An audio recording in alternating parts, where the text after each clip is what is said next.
الحمد لله رب العالمين، وأشهد أن لا إله إلا الله وحده لا شريك له، وأشهد أن محمدا عبده ورسوله صلى الله وسلم عليه وعلى آله وأصحابه أجمعين. أما بعد، فقد عقد الإمام النووي رحمه الله تعالى هذه الترجمة في كتاب رياض الصالحين، والتي بعنوان باب الاستقامة. والاستقامة المراد بها الاستقامة على دين الله عز وجل، وملازمة طاعته وعبادته وفعل أمره وترك نهيه، وألا يكون الإنسان ينحرف عن صراط الله المستقيم وشرعه القويم الذي أمر الله سبحانه وتعالى عباده بلزومه. فالاستقامة تعني ذلك، تعني أن يداوم العبد ويلازم طاعة الله ولزوم شرع الله عز وجل. وقد أورد رحمه الله تحت هذه الترجمة عددا من آيات القرآن الكريم، وبعض الأحاديث أو حديثين من سنة النبي الكريم عليه الصلاة والسلام. أما الآيات فبدأها بقوله تعالى: فاستقم كما أمرت. وهذه الآية فيها الأمر بالاستقامة، وأن الاستقامة أيضا يجب أن تكون في ضوء أمر الله وشرعه، لا أن يمارس الإنسان أعمالا لا أصل لها في الشرع ولا دليل عليها في كتاب الله وسنة نبيه عليه الصلاة والسلام، بل يلزم أن تكون الاستقامة وفق أمر الله سبحانه وتعالى ووفق شرعه الحكيم. Bismillahirrahmanirrahim. Alhamdulillah. Segala puji dan syukur kita panjatkan kehadirat Allah Subhanahu wa taala atas segala limpahan karunia yang Allah berikan kepada kita. Salawat dan salam semoga senantiasa tercurahkan kepada suri teladan kita, junjungan kita Nabi Muhammad sallallahu alaihi wasallam dan keluarganya serta seluruh sahabat beliau. Para pendengar yang dirahmati oleh Allah Subhanahu wa taala, Al-Imam Nawawi rahimahullah dalam kitabnya Riyadhus Shalihin membuat sebuah bab yang beliau beri judul Babul Istiqamah. Bab tentang al-istiqamah. Dan yang dimaksud dengan istiqamah dalam bab ini adalah istiqamah di atas agama Allah Subhanahu wa taala dan senantiasa melazimi menetapi ketaatan kepada Allah Subhanahu wa taala dan beribadah kepada Allah Subhanahu wa taala. Berusaha untuk senantiasa tetap istiqamah untuk menjalankan perintah Allah Subhanahu wa taala dan menjauhkan diri dari larangan-larangan Allah Subhanahu wa taala, dan tidak menyimpang atau berpaling dari jalan Allah yang lurus dan syariat Allah yang lurus. Itulah yang dimaksud dengan istiqamah. Jadi berjalan lurus, menetapi jalan lurus yang telah disyariatkan oleh Allah Subhanahu wa taala. Dan dalam bab ini, Al-Imam Nawawi rahimahullah membawakan beberapa ayat dan dua hadis dari Nabi sallallahu alaihi wasallam. Adapun ayat yang pertama yang beliau bawakan yaitu firman Allah Subhanahu wa taala, "Fastaqim kama umirt." Hendaknya engkau beristiqamah sebagaimana engkau diperintahkan. Dalam ayat ini ada perintah dari Allah Subhanahu wa taala untuk beristiqamah. Untuk beristiqamah. Allah memerintahkan untuk beristiqamah. Dan perlu diingatkan, Allah Subhanahu wa taala mengatakan kama umirt, sebagaimana engkau diperintahkan. Menunjukkan bahwasanya istiqamah itu hanya dilakukan dengan menjalankan perintah Allah dengan syariat-syariat Allah Subhanahu wa taala. Seorang tidak boleh menjalankan istiqamah dengan amalan-amalan yang tidak dicontohkan oleh Nabi sallallahu alaihi wasallam, tidak disyariatkan oleh Allah Subhanahu wa taala. Akan tapi barang siapa yang ingin melaksanakan istiqamah, dia harus beristiqamah sesuai dengan syariat yang telah disyariatkan oleh Allah Subhanahu wa taala, bukan syariat yang dia ada-adakan yang tidak ada petunjuknya dari Allah Subhanahu wa taala. ثم أورد رحمه الله تعالى قول الله عز وجل: إن الذين قالوا ربنا الله ثم استقاموا تتنزل عليهم الملائكة ألا تخافوا ولا تحزنوا وأبشروا بالجنة التي كنتم توعدون نحن أولياؤكم في الحياة الدنيا وفي الآخرة ولكم فيها ما تشتهي أنفسكم ولكم فيها ما تدعون نزلا من غفور رحيم. وقال الله تعالى: إن الذين قالوا ربنا الله ثم استقاموا فلا خوف عليهم ولا هم يحزنون أولئك أصحاب الجنة خالدين فيها جزاء بما كانوا يعملون. وفي هذين الموضعين بيان لثمرة الاستقامة وعظيم أجر المستقيمين وما أعده الله سبحانه وتعالى لهم من الأجور العظيمة والثواب الجزيل. فالموضع الأول من سورة فصلت فيه أن من يؤمن بالله ويستقيم على شرع الله تتنزل عليه الملائكة. قيل هذا التنزل عند الموت، وقيل في القبر، وقيل يوم الحشر. وقد ذكر الإمام ابن كثير أن الآية تدل على ذلك كله. وهذا التنزل من الملائكة هو تنزل من ملائكة الرحمة بالبشارة لهذا الذي آمن واستقام، تبشره وتطمئنه قائلة له لا تخاف ولا تحزن. لا تخاف أي مما أنت قادم عليه، ولا تحزن على ما أنت مفارقه.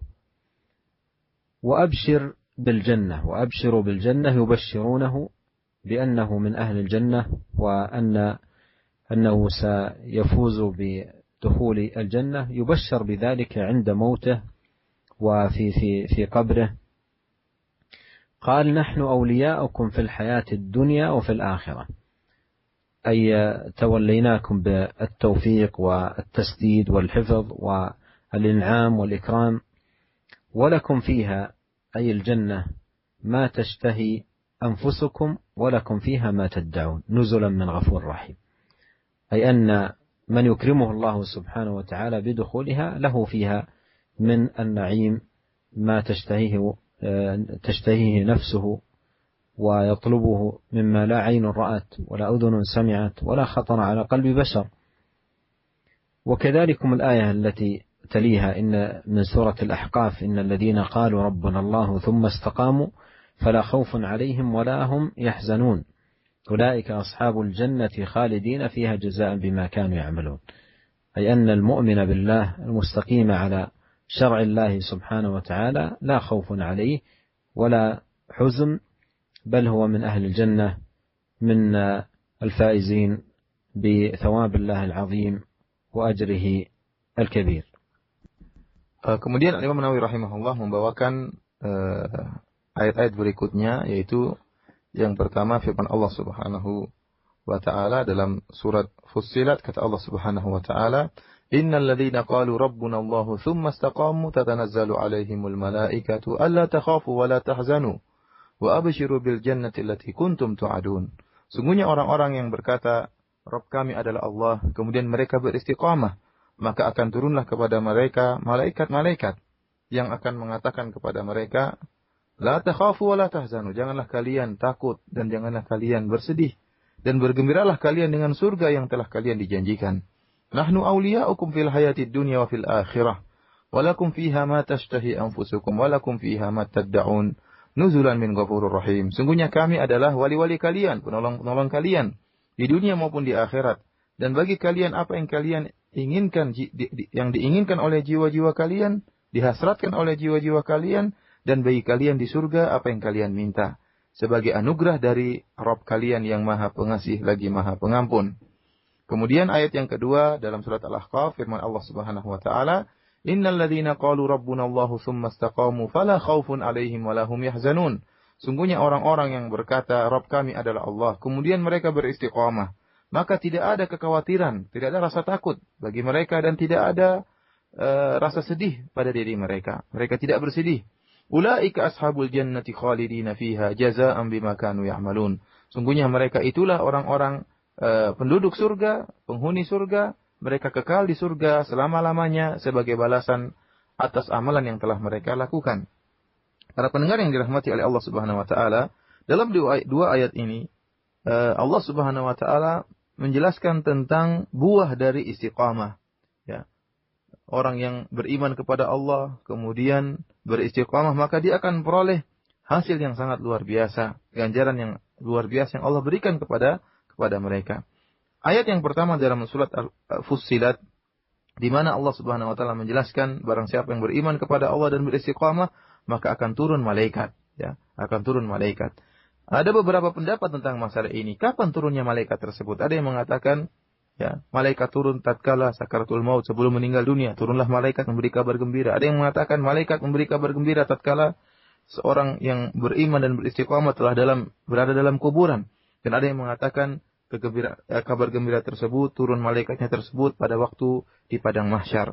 Akan tapi Al-Imam Ibnu Katsir rahimahullah menyebutkan bahwasanya ayat ini mencakup seluruh penafsiran-penafsiran tadi. Artinya malaikat akan turun memberi kabar gembira tatkala seorang mukmin akan meninggal dunia, tatkala dalam kuburannya, dan juga tatkala di padang mahsyar, ya, yaitu malaikat rahmah.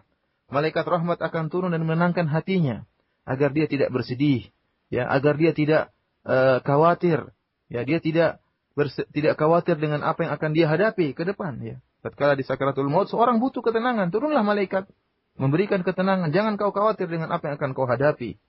Dan jangan kau sedih dengan apa yang akan kau tinggalkan. Wa abshiru, dan bergembiralah kalian. Ini kabar gembira yang malaikat berikan kepada orang-orang yang beriman dan beristiqamah. Malaikat memberi kabar gembira bahwasanya mereka itulah penduduk surga. Kapan malaikat memberi kabar gembira? Tatkala mereka akan meninggal dunia, sakaratul maut, turunlah malaikat mengabarkan bahwasanya mereka adalah penduduk surga. Dan juga tatkala dalam kuburan mereka, datanglah para malaikat mengabarkan bahwasanya mereka juga adalah penduduk surga. Firman Allah Subhanahu wa taala, "Nahnu awliya'ukum," kami adalah wali-wali kalian. Yaitu dengan memberi Allah Subhanahu wa taala yang telah menjaga mereka dan telah memberi taufik kepada mereka dan telah memberikan kenikmatan kepada mereka dan telah memuliakan mereka. Ya, baik di dunia maupun di akhirat. Oleh karenanya, di antara kemuliaan yang Allah berikan kepada orang-orang yang beriman dan beristiqamah tatkala di surga kelak, kata Allah Subhanahu wa taala, "Walakum fiha ma tashtahi anfusukum walakum fiha ma tad'un." Bagi kalian, ya, apa yang dihasratkan oleh jiwa kalian, apa yang terbetik dalam jiwa kalian, ya, dihasratkan oleh jiwa kalian akan diberikan oleh Allah Subhanahu wa taala dari kenikmatan-kenikmatan yang luar biasa yang tidak pernah. Para pendengar yang dirahmati oleh Allah Subhanahu wa taala, Allah Subhanahu wa taala mengatakan, "Nahnu awliya'ukum fil hayatid dunya wa fil akhirah." Bahwasanya kami adalah wali-wali kalian, penolong-menolong kalian. Allah Subhanahu wa taala yang berikan taufik dan berikan kenikmatan kepada hamba-hambanya yang beriman dan beristiqamah. Dan di antara kenikmatan dan pemuliaan yang Allah berikan kepada mereka, yaitu Allah berikan kepada mereka kenikmatan-kenikmatan yang luar biasa yang ada di surga. Yang kata Allah Subhanahu wa taala, "Walakum fiha ma tashtahi anfusukum." Bagi kalian di surga apa yang dihasratkan oleh jiwa kalian.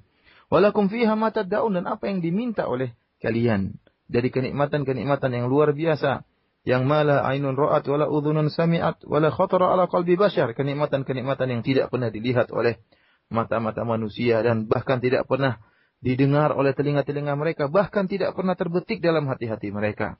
Inilah kenikmatan yang Allah Subhanahu wa taala, bentuk pemuliaan yang Allah berikan kepada orang-orang yang beriman kepada Allah dan istiqamah.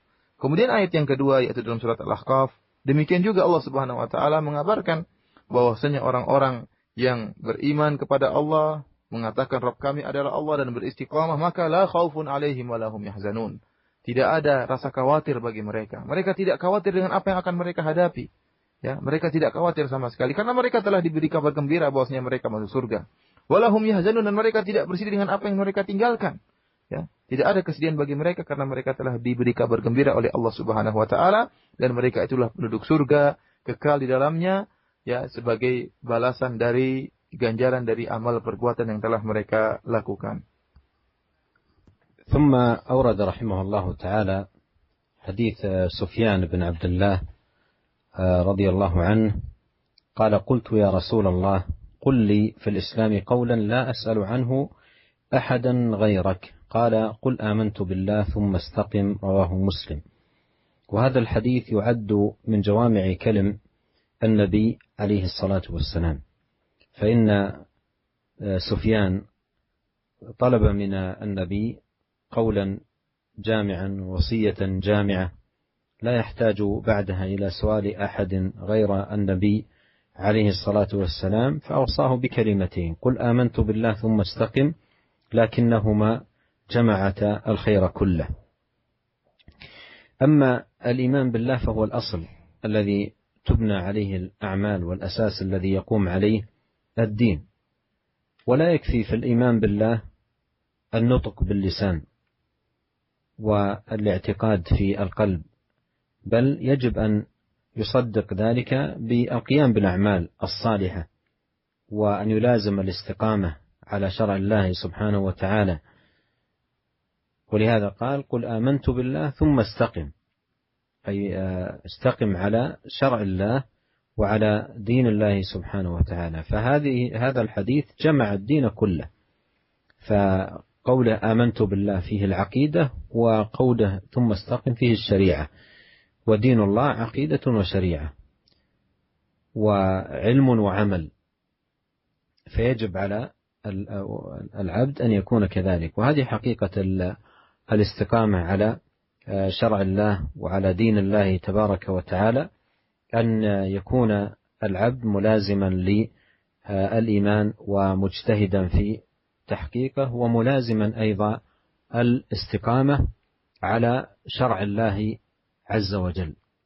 وينبغي أن نعلم في ضوء هذا الحديث العظيم أن نعلم أن الاستقامة حقيقتها لزوم دين الله تبارك وتعالى وسلوك صراطه المستقيم، وعدم الانحراف عنه ذات اليمين أو ذات الشمال. وهي تتعلق بالأعمال والأقوال والأحوال والنيات، بأن تكون لله وبالله وعلى أمر الله، لله إخلاصا وبالله استعانة وعلى أمره اتباعا والتزاما بشرع الله. فهذه أيها الإخوة الكرام حقيقة الاستقامة التي رتب عليها الثواب العظيم والأجر الجزيل في الدنيا والآخرة. وأصل الاستقامة استقامة القلب على أمر الله وخشيته من الله ومراقبته لله وحفظه لأوامر الله.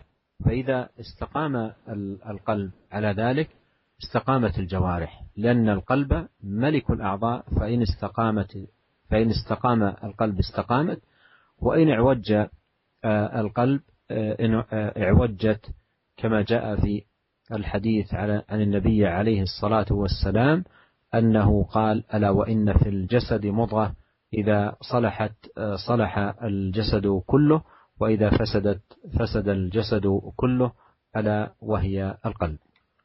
Para pendengar yang dirahmati oleh Allah Subhanahu wa taala, kemudian Al-Imam Nawawi rahimahullah membawakan hadis yang pertama, yaitu dari hadis Sufyan bin Abdullah radhiyallahu taala anhu, di mana dia berkata, "Wahai Rasulullah, katakanlah kepadaku atau ajarkanlah kepadaku dalam Islam suatu ajaran, suatu perkataan yang aku tidak akan bertanya kepada seorang pun setelah engkau."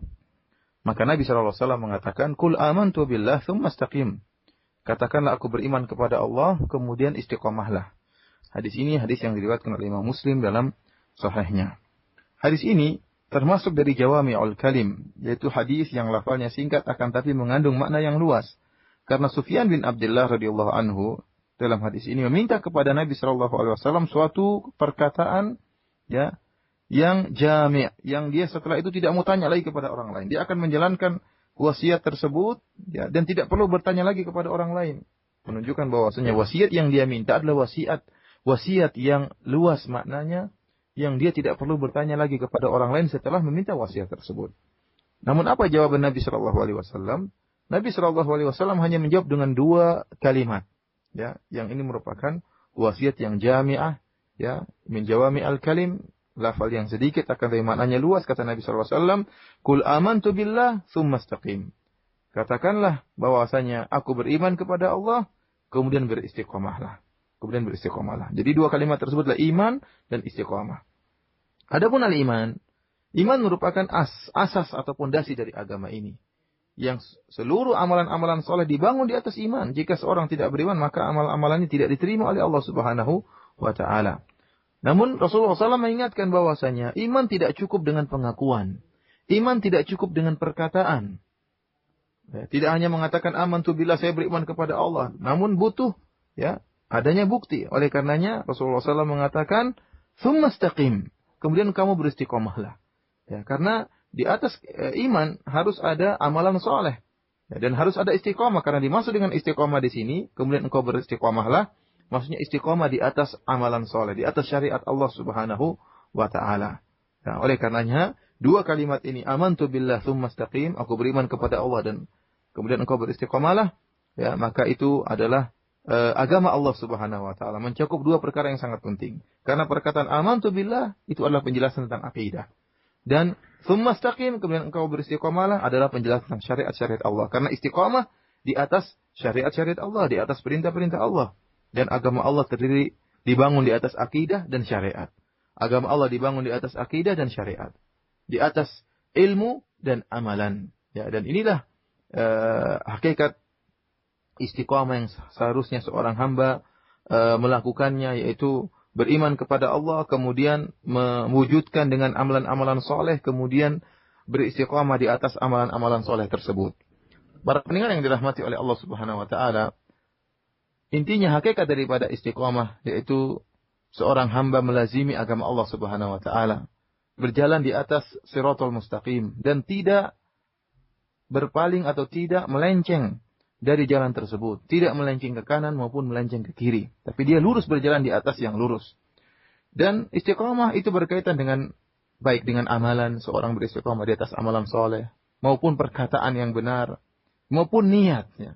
Jadi istiqamah baik beristiqamah di atas amalan soleh, maupun perkataan yang benar, maupun niat yang benar. Dan hendaknya istiqamah seorang hamba, hendaknya lillah, billah, wa ala amrillah. Ini 3 syarat. Harus lillah, billah, wa ala amrillah. Maksudnya lillah apa? Maksudnya dia hendaknya beristiqamah, ikhlas karena Allah Subhanahu wa ta'ala. Kemudian billah, tatkala dia hendak istiqamah, hendaknya dia billah, beristi'anah kepada Allah. Minta taufik dari Allah Subhanahu wa ta'ala agar dia beristiqamah. Karena kalau tidak diberi petunjuk oleh Allah, dia tidak akan bisa beristiqamah. Yang ketiga, wa ala amrillah. Dia harus beristiqamah di atas perintah Allah Subhanahu wa ta'ala. Harus ittiba kepada Nabi sallallahu alaihi wasallam. Harus sesuai dengan syariat Allah Subhanahu wa ta'ala. Bukan dengan perkara-perkara ibadah yang diada-adakan yang tidak diberi petunjuk oleh Allah Subhanahu wa ta'ala. Kemudian perlu diketahui bahwasanya asal daripada istiqamah yaitu istiqamahnya hati. Ya, hati yang paling utama. Dan rasa takut kepada Allah Subhanahu wa ta'ala, merasa diawasi oleh Allah, muraqabah kepada Allah Subhanahu wa ta'ala, dan menjalankan perintah-perintah Allah Subhanahu wa ta'ala. Jika hati seorang hamba telah istiqamah, maka anggota-anggota tubuhnya yang lain pun akan istiqamah. Kenapa? Karena hati merupakan raja daripada anggota-anggota tubuh. Jika hati seorang telah istiqamah, maka akan istiqamalah pula anggota-anggota tubuh yang lain. Akan tapi jika hati seorang hamba telah menyimpang, maka akan menyimpang pula anggota-anggota tubuh yang lainnya. Dan inilah yang telah diisyaratkan oleh Nabi sallallahu alaihi wasallam dalam sebuah hadis, "Ala wa inna fil jasadi mudghatan, idza salahat salahal jasadu kulluh, wa idza fasadat fasada jasadu kulluh, ala wa hiyal qalb." Ketahuilah bahwasanya dalam jasad ini ada segumpal daging yang jika dia baik maka baik pula seluruh tubuh, dan jika dia rusak maka rusak pula seluruh tubuh. Ketahuilah dia adalah hati. ثم ختم الإمام النووي رحمه الله تعالى هذه الترجمة بحديث أبي هريرة رضي الله عنه قال قال رسول الله صلى الله عليه وسلم قاربوا وسددوا واعلموا أنه لن ينجو أحد منكم بعمله قالوا ولا أنت يا رسول الله قال ولا أنا إلا أن يتغمدني الله برحمة منه وفضل رواه مسلم. قال رحمه الله والمقاربة القصد الذي لا غلو فيه ولا تقصير، والسداد الاستقامة والإصابة، ويتغمدني يلبسني ويسترني. قال العلماء معنى الاستقامة لزوم طاعة الله، وقالوا وهي من جوامع الكلم وهي نظام الأمور، وبالله التوفيق. هذا الحديث العظيم حديث أبي هريرة وفيه قول النبي صلى الله عليه وسلم قاربوا وسددوا، هذا يبين لنا الاستقامة ما هي، وأن الاستقامة على درجتين إحداهما أعلى من الأخرى. والدرجة العالية في الاستقامة هي درجة السداد، وهي أن يكون العبد مصيبا للسنة وموافقا تمام الموافقة لهدي النبي عليه الصلاة والسلام بالقيام بالفرائض والواجبات والرغائب. فهذه درجة. والدرجة الثانية المقاربة، إن لم يتمكن يجتهد أن يكون قريبا ولا يبعد بنفسه عن خط الاستقامة وطريق الاستقامة، بل يجتهد في المقاربة. ويمكن أن يشبه هنا عندما يرمي الإنسان نبله إلى هدف معين. السداد هو أن يصيب الهدف بدقة، والمقاربة أن يكون حول الهدف. أما أن يعطي الإنسان الهدف ظهره ويتجه إلى جهة أخرى، هذا بعيد كل البعد عن الاستقامة. فإذا العبد مطلوب منه إما أن يكون على السداد أو يقارب بمجاهدته لنفسه وجده واجتهاده. ثم ليعلم العبد أنه مهما كان في عمله وتقربه وعبادته لن ينجو من سخط الله ولن يفوز بجنته بعمله مجردا. ولهذا قال: واعلموا أنه لن ينجو أحد منكم بعمله، أي مهما كان العمل. ولهذا قال الصحابة قالوا: ولا أنت يا رسول الله. وهذا فيه أن النبي عليه الصلاة والسلام أكمل الناس عبودية لله وأعظمهم استقامة على طاعة الله سبحانه وتعالى ولزوما لشرعه. قال: ولا أنا، إلا أن يتغمدني الله برحمة منه وفضل. فإذا العمل مهما بلغ لا ينجو الإنسان بعمله، أي على وجه المقابلة. فالعمل مهما بلغ لا يكون سببا للنجاة، أي على وجه المقابلة، بل عمل الإنسان لا يكون مكافئا لنعم الله عليه في هذه الحياة الدنيا، فكيف بالثواب العظيم الذي في الدار الآخرة؟ لكن العمل سبب، ولهذا قال الله في القرآن: ادخلوا الجنة بما كنتم تعملون، أي بسبب الأعمال. فالأعمال سبب، لكنها ليست على وجه المقابلة والمعاوضة والمكافأة على قدر، بحيث أنها مكافئة أو مقابلة لهذا العمل مهما بلغ العمل. قال: واعلموا أنه لن ينجو أحد منكم بعمله. قالوا: ولا أنت يا رسول الله. قال: ولا أنا، إلا أن يتغمدني الله برحمة منه وفضل. وهو حديث عظيم في هذا الباب، باب الاستقامة، به ختم المصنف رحمه الله تعالى. مما يستفاد منه أن الاستقامة حسب الاستطاعة، ولا يكلف الله نفسا إلا وسعها. إن استطعت السداد فهذا أعظم ما يكون، فإن لم تستطع قارب من السداد. وهذا أيضا يستفاد منه تفاوت أهل الإيمان، وأنهم ليسوا فيه على درجة واحدة، بل هم فيه على مراتب.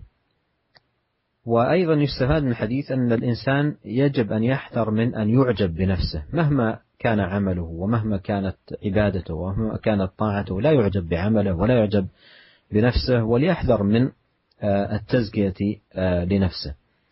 وأيضا يستفاد من الحديث فضل الصحابة رضي الله عنهم ومكانتهم العلية، وما كانوا عليه من مسارعة في الخير وحرص على الخير واستقامة على طاعة الله سبحانه وتعالى، وحرصهم على أخذ العلم نقيا صافيا من الرسول الكريم صلوات الله وسلامه عليه. نسأل الله عز وجل الكريم بأسمائه الحسنى وصفاته العليا أن يوفقنا أجمعين للاستقامة على طاعته واتباع شرعه ولزوم هدي نبيه الكريم صلى الله عليه وسلم، وأن يوفقنا لكل خير يحبه ويرضاه في الدنيا والآخرة. والله أعلم، وصلى الله وسلم على عبده ورسوله نبينا محمد وآله وصحبه أجمعين. Para pendengar yang dirahmati oleh Allah Subhanahu wa taala, kemudian Al-Imam Nawawi rahimahullah menutup bab al-istiqamah dengan sebuah hadis yang sangat agung, yaitu dari Abu Hurairah radhiyallahu taala anhu, bahwasanya Rasulullah sallallahu alaihi wasallam pernah bersabda, qaribu wasaddidu, yaitu berusaha untuk mendekati dan berusaha untuk tepat sasaran. Wa'lamu annahu lan yanjuwa ahadun minkum bi'amalih. Ketahuilah bahwasanya tidak ada seorang pun yang bisa selamat hanya dengan sekedar amalannya. Para sahabat tatkala mendengar sabda Nabi ini, mereka berkata, "Wala anta ya Rasulullah, apakah engkau pun demikian, tidak selamat hanya dengan sekedar amalanmu?" Maka Nabi berkata, "Wala ana illa an yataghammadani Allahu bi rahmatin minhu wa fadlin." Aku pun demikian, hanya saja Allah Subhanahu wa taala telah melimpahkan rahmatnya kepadaku dan karunia-Nya kepadaku. Hadis ini hadis yang sahih yang diriwayatkan oleh Al-Imam Muslim. Para pendengar yang dirahmati oleh Allah Subhanahu wa taala, dalam hadis ini Rasulullah sallallahu alaihi wasallam memerintahkan kita untuk qaribu wasaddidu, yaitu qaribu artinya berusaha mendekati kepada sasaran. Wasaddidu atau tepat mengenai sasaran. Ini menunjukkan bahwasanya al-istiqamah itu ada dua tingkatan. Tingkatan yang pertama adalah as-sadad, ya, tepat sesuai dengan sasaran, yaitu jika seorang telah melakukan sunnah sesuai dengan yang dicontohkan oleh Nabi sallallahu alaihi wasallam, ya, kemudian menjalankan perintah-perintah Allah, menjalankan perkara-perkara yang wajib, dan menjalankan perintah-perintah yang sunnah sesuai dengan perintah dan dicontohkan oleh Nabi Shallallahu Alaihi Wasallam. Ini derajat yang paling tinggi, derajat tepat sesuai dengan apa yang dicontohkan oleh Nabi Shallallahu Alaihi Wasallam. Adapun derajat kedua yaitu al-muraqabah, yaitu mendekati pada sasaran. Yaitu jika seorang berusaha untuk tepat sesuai dengan yang diajarkan oleh Nabi Shallallahu Alaihi Wasallam persis, akan tapi dia tidak mampu, ya, maka berusaha dia mendekati sasaran tersebut. Jangan sampai dia menjauh daripada sasaran. Dia berusaha beramal, berusaha untuk sebisanya sesuai dengan sunnah Nabi sallallahu alaihi wasallam. Jika dia tidak mampu persis seperti sunnah Nabi sallallahu alaihi wasallam, maka dia berusaha mendekati, ya, yang persis tadi, berusaha mendekatinya. Dan kita bisa contohkan seperti, ya, permisalannya seperti seorang yang melemparkan anak panahnya menuju sasaran. Ya. Yang tingkatan yang pertama sadat itu pas. Dia tatkala melemparkan anak panahnya persis mengenai sasaran. Ini tingkatan yang pertama. Adapun tingkatan yang kedua, tatkala dia melemparkan anak panahnya, ya, ternyata tidak tepat mengenai sasaran, akan tapi di sekitar sasaran. Ini tingkatan yang kedua. Adapun jika seorang kemudian melemparkan anak panahnya, kemudian melenceng tidak tepat dengan sasaran sama sekali, keluar daripada daerah sasaran sama sekali, maka ini yang sama sekali tidak istiqamah. Ini keluar daripada jalan istiqamah. Oleh karenanya seorang hamba yang beriman kepada Allah Subhanahu wa taala berusaha mendapati salah satu dari dua tingkatan ini, tingkatan sadat, ya, benar-benar tepat sesuai dengan yang diinginkan oleh Allah Subhanahu wa taala, atau tingkatan kedua al-muqarabah, yaitu mendekati kesempurnaan. Kemudian Nabi sallallahu alaihi wasallam mengingatkan bahwasanya hendaknya kita ingat, ya, bahwasanya bagaimanapun kita beramal soleh, maka amalan soleh tersebut tidak akan bisa menyelamatkan kita dari neraka jahanam dan tidak memasukkan kita dalam surga.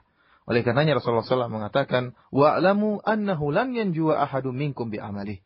Ketahuilah bahwasanya tidak seorang pun dari kalian akan selamat dari neraka jahanam dan masuk dalam surga hanya dengan amalannya. Hanya dengan amalannya.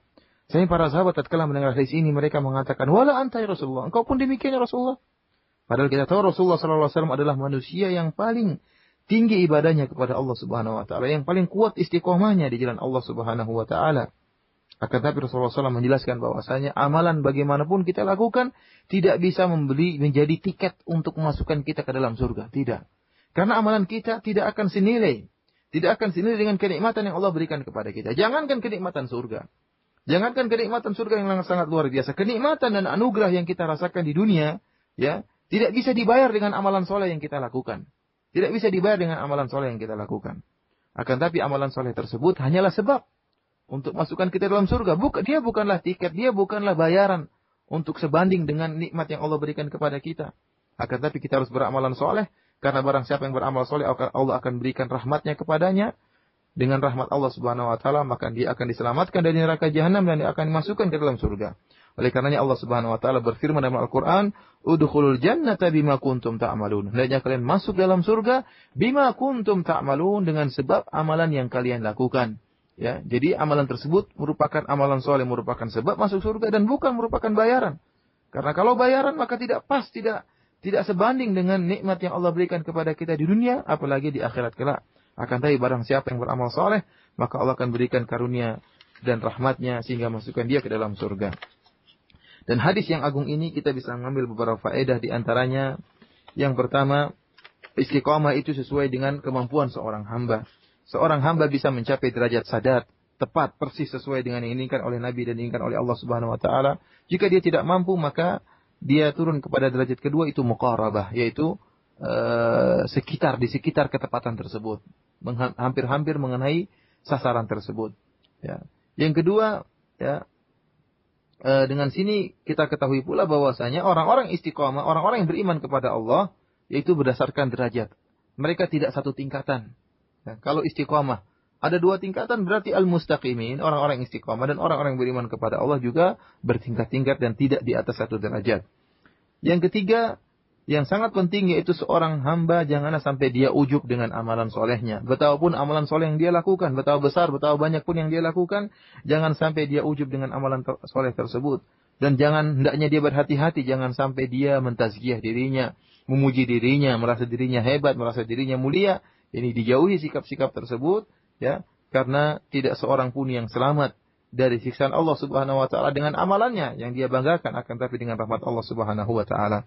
Hadis ini juga menunjukkan tentang keutamaan para sahabat yang mereka berusaha mencari kebaikan, mereka berusaha mengambil ilmu langsung dari Nabi sallallahu alaihi wasallam. Mereka bertanya kepada Nabi sallallahu alaihi wasallam tentang dengan ilmu yang baik dan dijelaskan oleh Nabi sallallahu alaihi wasallam. Demikianlah para pendengar yang dirahmati oleh Allah Subhanahu wa taala, hadis yang terakhir yang disampaikan oleh Imam Nawawi dalam babul istiqamah. Kita mohon kepada Allah Subhanahu wa taala agar memberikan taufiknya kepada kita, agar kita senantiasa bisa beristiqamah dan bisa menetapi ajaran Nabi sallallahu alaihi wasallam hingga Allah memanggil kita di kemudian hari. Wallahu a'lam bishawab. Selanjutnya saya kembali ke Akhi Fawaz. Baik, terima kasih jazakallahu khairan ya Syekh atas nasihat dari das kita di kesempatan sore yang berbahagia ini. Semoga Allah Subhanahu wa taala memberikan keberkahan pada Syekh dan menjadi ilmu yang bermanfaat bagi para pendengar semua. Dan di kesempatan selanjutnya sesi tanya jawab kami akan angkat untuk yang pertama dari telepon di 0218236543. Ada waktu kurang lebih 13 menit ke depan sebelum adzan maghrib berkumandang, dan sudah ada Ibu Ummu Salsa di Pamulang, Tangerang. Silakan Ibu. Assalamualaikum warahmatullahi wabarakatuh, Syekh. Waalaikumsalam warahmatullahi wabarakatuh. Saya mohon doanya berhubungan dengan materi keistiqomahan. Ini kebetulan saya tinggal di lingkungan yang memang jauh sekali dari sunnah gitu. Nah, ada kalanya waktu itu saya hilaf gitu, terseret dengan perbuatan yang memang tidak diridhoi Allah. Jadi saya mohon doanya dan nasihatnya. Terus dari itu saya jadi agak takut begitu ya, karena saya jauh dari ilmu begitu. Nah, itu saja. Saya terima kasih. Jazakallahu khairan. Assalamualaikum warahmatullahi wabarakatuh. نسأل الله عز وجل لهذه الأخت السائلة التوفيق والاستقامة والمحافظة على طاعة الله سبحانه وتعالى وشرعه، وأن يوفقها للسنة وأن يجنبها البدع، وعليها أن تجتهد. ولله الحمد تيسرت الآن أمور كثيرة يمكن من خلالها تحصيل العلم والاستفادة، مثل هذه الإذاعة والدروس التي تقدم من خلالها، وأيضا من خلال الكتب المفيدة النافعة، وثمة وسائل عديدة. فعليها أن تتقي الله عز وجل وأن تجاهد نفسها وتجتهد في طاعة ربها سبحانه وتعالى، وتسأل الله عز وجل دائما التوفيق والسداد والثبات. نسأل الله لها ولنا وللجميع التوفيق والسداد والعون على كل خير. Saya menyatakan bahwasanya kita berdoa kepada Allah Subhanahu wa taala agar senantiasa memberikan taufik kepada ibu yang bertanya, dan agar menganugerahkan kepada ibu yang bertanya istiqamah dan bisa tegar di atas sunnah Nabi sallallahu alaihi wasallam, dan tetap bisa menjauhkan diri daripada penyimpangan dari bid'ah ya, dan dari syariat-syariat yang tidak disyariatkan oleh Allah Subhanahu wa taala.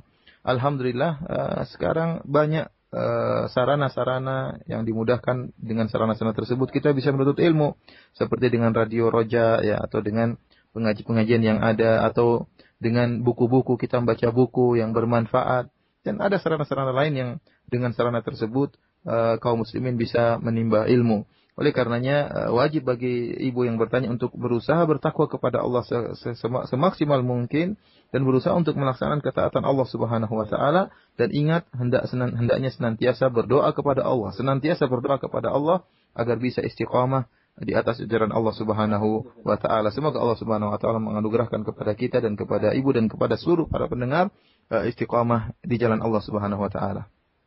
Amin. Jazakallahu khairan ya Syekh. Kemudian di kesempatan kedua ada penanya kita Bapak Abu Ahmad di Tanjung Pinang, Kepulauan Riau. Silakan Bapak. Assalamualaikum, Syekh. Waalaikumsalam warahmatullahi wabarakatuh. Silakan Bapak. Tanya masalah karena kan keluar 3 hari, 10 hari gitu Pak, ikut jamaah tabligh. Dan mereka beranggapan bahwa itu digunakan gitu. Karena para sahabat ada yang keluar 27 tahun, dan ada yang 5 tahun, 2 tahun gitu. Nah, dan mereka juga mengistiqamahkan keluar 40 hari. Nah, begitu Pak. Jadi anak ingin keterangan dari Syekh. Yang kedua, mohon doa untuk anak dan keluarga anak. Nah, itu aja. Assalamualaikum warahmatullahi wabarakatuh. Waalaikumsalam warahmatullahi wabarakatuh. Terima kasih Bapak Abu Ahmad di Tanjung Pinang. Silakan Syekh.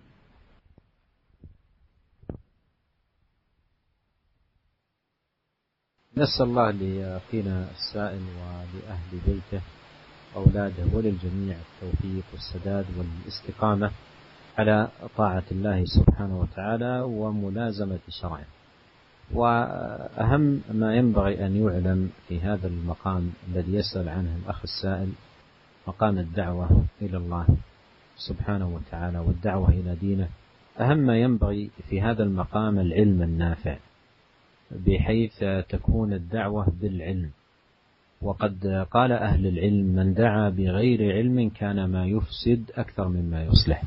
وهذا مكمن الخطورة عندما يشتغل الإنسان بالدعوة إلى الله ولا يكون عنده علم بشرع الله سبحانه وتعالى. وبمثل هذا تكثر البدع وتكثر الخرافات وتكثر الأعمال التي لا أصل لها في شرع الله سبحانه وتعالى.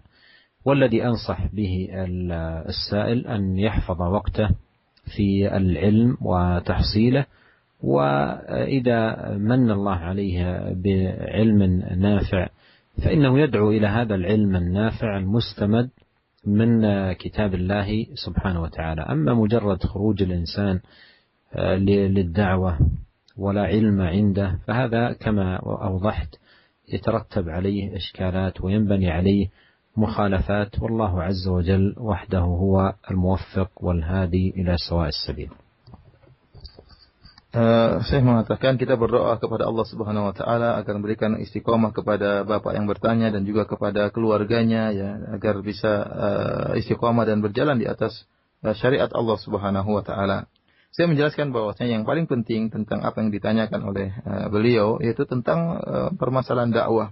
Dakwah di jalan Allah Subhanahu wa taala itu harus dibangun di atas ilmu yang bermanfaat. Ya, seorang ingin berdakwah dia harus memiliki ilmu. Karena para ulama menyebutkan barang siapa yang berdakwah tanpa ilmu, maka kerusakan yang ditimbulkannya lebih banyak daripada kebaikan yang dia lakukan. Dan inilah sumber berbahayanya di sini, yaitu timbul kerusakan-kerusakan atau kesalahan-kesalahan yang lebih banyak daripada kebaikan yang dia harapkan. Jika seorang sibuk dengan berdakwah, sudah mulai berkecimpung dalam dunia dakwah, sementara dia tidak memiliki ilmu, maka dia tentu akan terjerumus dalam kesalahan, akan timbul amalan-amalan yang tidak disunahkan, akan timbul bid'ah-bid'ah, akan timbul khurafat-khurafat, dan amalan-amalan yang tidak disyariatkan oleh Allah Subhanahu wa taala. Oleh karenanya saya menasihatkan kepada bapak yang bertanya untuk menjaga waktunya, menyibukkan waktunya untuk menuntut ilmu dan untuk mengumpulkan ilmu. Jika Allah telah menganugerahkan kepada bapak ilmu yang cukup, maka mulailah berdakwah dengan ilmu yang bermanfaat tersebut. Berdakwah di jalan Allah Subhanahu wa taala di atas ilmu. Adapun seorang kemudian keluar berdakwah tanpa ilmu, maka ini akan menimbulkan problem-problem yang dikhawatirkan sebagaimana tadi yang telah dijelaskan oleh beliau. Jazakallah khairan ya Syekh. Untuk selanjutnya kami angkat pertanyaan dari pesan singkat. Ada pendengar kita Bapak Majid di Bogor yang bertanya, ya Syekh, saya ingin sekali untuk bisa istiqomah dalam kehidupan ini, dalam menjalankan perintah-perintah Allah Subhanahu wa taala. Namun masih saja ada kekhawatiran dan ketakutan terhadap kekurangan harta dan takut akan hal-hal keduniaan lainnya. Mohon nasihat dari hal ini. Jazakallah khairan ya Syekh. هذا الظن الذي ظنه هذا السائل أنه إذا استقام يخشى أن تضيق ذات يده ويقل عنده المال، هذا من الشيطان. أراد أن يصرفه بمثل هذه الوساوس عن الاستقامة على دين الله عز وجل. وإلا من استقام على دين الله كانت استقامته سبب للرزق والبركة. يكفيك أن تقرأ في هذا قول الله في سورة الجن: وأن لو استقاموا على الطريقة لأسقيناهم ماء غدقا. فهذا باب مبارك في الرزق في الدنيا والثواب العظيم في الآخرة والأجر الجزيل. فليحذر الإنسان من مثل هذه الوساوس وليقبل على دين الله ففيه الخير والبركة والرفعة في الدنيا والآخرة. Syekh menjelaskan bahwasanya persangkaan seperti ini, bahwasanya jika kita istiqomah khawatir kekurangan harta, tidak akan datang rezeki, ya. Ini adalah persangkaan yang dilemparkan syaitan dalam hati seorang hamba. Syaitan tentunya bersemangat ingin agar seorang hamba jauh dari istiqomah dengan melemparkan was-was dalam hatinya. Di antaranya was-was syaitan bahwasanya orang yang istiqomah dia tidak akan dapat duit, ya, jauh dari duit, ya. Kalau tidak istiqomah baru akan datang harta yang banyak. Ya, ini was-was dari syaitan. Padahal ya, kalau seorang benar-benar beriman kepada Allah dan istiqomah, justru istiqomahnya itulah yang akan mendatangkan rezeki dan barakah. Cukuplah kita membaca firman Allah Subhanahu wa taala dalam surat Al-Jin, wa allau istaqamu ala tariqati la asqainahum ma'an ghadaqa. Kata Allah Subhanahu wa taala, kalau seandainya mereka beristiqamah di atas jalan yang benar, maka kami akan berikan kepada dia air yang banyak, yaitu mereka tidak akan mengalami kekurangan, tidak akan mengalami kekeringan dan selanjutnya. Ini menunjukkan bahwa istiqamah merupakan pintu yang mendatangkan rezeki dan keberkahan. Oleh karenanya seorang hendaknya hati-hati dari was-was seperti ini. Ini adalah was-was dan jika datang was-was seperti ini, yakinlah bahwasanya syaitan sedang menggodanya agar menjauhkan dia dari istiqamah di jalan Allah Subhanahu wa taala. Jazakallah khairan ya Syekh. Satu pertanyaan terakhir di kesempatan ini, ada Bapak Soleh di Jambi yang bertanya. Beliau berkata, buah istiqomah adalah dengan tidak adanya rasa takut dan sedih. Apakah perasaan ini Allah berikan tatkala kita sudah wafat atau di akhirat kelak, atau juga diberikan pada kehidupan kita di dunia ini? Apakah tatkala perasaan dihantui rasa takut dan kesedihan dalam perkara dunia, ini merupakan salah satu alamat dari rendahnya iman dan istiqomah kita ya Syekh? Jazakallahu khairan atas jawabannya. الإيمان من ثمراته العظيمة ومن ثمرات الاستقامة على طاعة الله سبحانه وتعالى لا يخاف الإنسان ولا يحزن، يذهب الله عنه الخوف والحزن كما مر معنا: إن الذين قالوا ربنا الله ثم استقاموا فلا خوف عليهم ولا هم يحزنون. وأشرت في معنى الآية قول أهل العلم أن هذه بشارة تكون لهم عند الوفاة، فبأن لا يخاف ولا يحزن. لا يخاف أي مما هو قادم عليه، فهو قادم إلى رب كريم رضي عنه لأعماله واستقامته وطاعته، فله عند الله الثواب والأجر والجنة. ولا تحزن أيضا على ما أنت تارك من أهل وأولاد فهم في حفظ الله، فيقال له ذلك عند الوفاة وأيضا بعدها كما ذكر ذلك أهل العلم. فهذا يتعلق بهذا الموقف. أما في الدنيا فالإنسان قد يبتلى بأشياء مثلا تخيفه من عدو يتسلط عليه أو وحش أو سبع أو غير ذلك، أو كذلك يحزن على فوات بعض المحبوبات أو المرغوبات، فهذه تحصل للعبد ولا تتنافى مع حقيقة الاستقامة. أسأل الله لنا جميعا الاستقامة على شرعه والتوفيق لطاعته، وأن يهدينا إليه صراطا مستقيما، وآخر دعوانا أن الحمد لله رب العالمين، وصلى الله وسلم على عبده ورسوله نبينا محمد وعلى آله وأصحابه أجمعين. السلام عليكم ورحمة الله وبركاته. Waalaikumsalam warahmatullahi wabarakatuh. Jazakallahu khairan ya Syekh. Para pendengar yang dirahmati oleh Allah Subhanahu wa taala, di antara buah daripada istiqamah ataupun buah dari keimanan, yaitu seorang hamba tidak merasa takut dan juga tidak merasa bersedih. Dan sebagaimana telah Syekh jelaskan bahwasanya firman Allah Subhanahu wa taala, innal ladzina qalu rabbuna Allahu tsumma istaqamu fala khaufun 'alaihim wa lahum yahzanun. Sungguhnya orang-orang yang mengatakan Rabb kami adalah Allah dan kemudian mereka beristiqamah, maka tidak ada kekhawatiran bagi mereka, tidak rasa takut dan tidak ada rasa sedih. Syekh tadi telah menjelaskan bahwasanya perkataan para ulama tentang masalah ini, bahwasanya bisyarah ini, kabar gembira ini, tidak ada rasa takut dan tidak ada kesedihan tatkala seorang akan meninggal dunia. Ya, tatkala seorang akan meninggal dunia menghadapi sakaratul maut, maka dia tidak akan takut. Kenapa? Tidak akan khawatir. Kenapa? Karena dia akan sedang berjalan menuju Allah Subhanahu wa taala yang telah ridha dengan amalannya. Yang dimana Allah Subhanahu wa taala telah menjanjikan bagi dia ganjaran-ganjaran dan pahala beserta karunia yang luar biasa yang akan dihadapi setelah meninggalnya dia. Kemudian dia tidak bersedih dengan harta yang dia tinggalkan, dengan keluarga yang dia tinggalkan, dengan anak-anak yang dia tinggalkan. Kenapa? Karena mereka semua akan dijaga oleh Allah Subhanahu wa taala. Bisyarah ini, kabar gembira ini diberikan kepada seorang yang istiqamah tatkala dia hendak meninggal dunia, dan juga tatkala setelah dia setelah itu di akhirat kelak. Adapun di dunia, selama seorang di dunia, seorang terkadang diuji dengan berbagai ujian yang terkadang buat dia bersedih, terkadang buat dia merasa takut. Terkadang dia diuji dengan datangnya musuh, dan terkadang dia diuji dengan hilangnya perkara yang dia cintai sehingga membuat dia bersedih. Dan ini perkara yang biasa, yang seorang dianjurkan untuk atau diminta, dituntut untuk menghadapi ujian tersebut dengan sesuai syariat Allah Subhanahu wa taala, dengan bersabar dan selanjutnya. Dan ini tidak bertentangan dengan tentang buah dari istiqamah tadi. Jadi buah istiqamah tadi yang tidak ada rasa takut sama sekali dan tidak ada rasa bersedih sama sekali, itu tatkala seorang akan meninggal dunia ataupun setelah di kuburan atau setelah di akhirat kelak. Adapun kesedihan yang dialami oleh seorang di dunia, itu merupakan pernak-pernik kehidupan dunia, ujian yang Allah berikan kepada seorang hamba tatkala di dunia dengan rasa takut maupun rasa sedih. Demikian saja para pendengar yang dirahmati oleh Allah Subhanahu wa taala, kajian kita pada kesempatan kali ini. Semoga Allah Subhanahu wa taala menganugerahkan kepada kita istiqamah sampai ajal datang menjemput kita. Demikian, wabillahi taufiq wal hidayah. Assalamualaikum warahmatullahi wabarakatuh.